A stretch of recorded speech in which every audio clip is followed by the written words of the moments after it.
আবার যদি ইচ্ছা করো আবার আসি ফিরে, আমি ফিরবো ভিড়ে, হট্টগোল, খরায়, বন্যায়। লেখিকার সে কথাই যেন সত্যি হলো আজ। ভুল প্রেমে কেটে গেছে 30 বসন্ত, তবে 20 বছর পর দীর্ঘ নির্বাসন কাটিয়ে পুরনো স্মৃতি বুকে নিয়ে আবার কলকাতায় লেখিকা।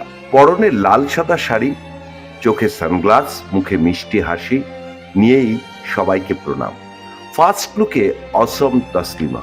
দ্বিখণ্ডিত থেকে লজ্জা, নির্বাসন কাটিয়ে পাষাণের চিঠি বুকে চেপে উত্তাল হাওয়ায় পরিবর্তনের বাংলায় পা রাখলেন তসলিমা নাসরিন। 2007-এর অগ্নিগর্ভ কলকাতায় রবীন্দ্রনাথের ভাষায় আজ তার কোনো চিহ্ন নেই।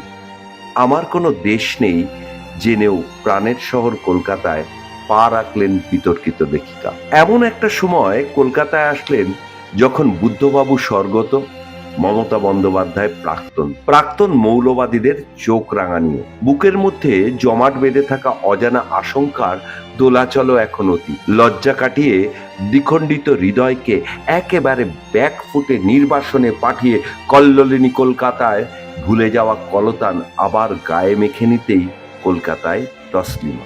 গঙ্গার পাড়ে হেঁটে বেড়ানো চেনা নন্দন চত্বর, আর ফুটপাতে দাঁড়িয়ে মাটির ভারে চা খেতে খেতে কবিতার দুটো লাইন আওড়ানো লেখিকার সহজাত। এ যেন অনেকটাই ফিরে আসা স্মৃতির সরণিতে, টাইম মেশিনে। টাইম লাইনটা বদলালেও বদলায়নি কলকাতার আমরি বাংলা ভাষা।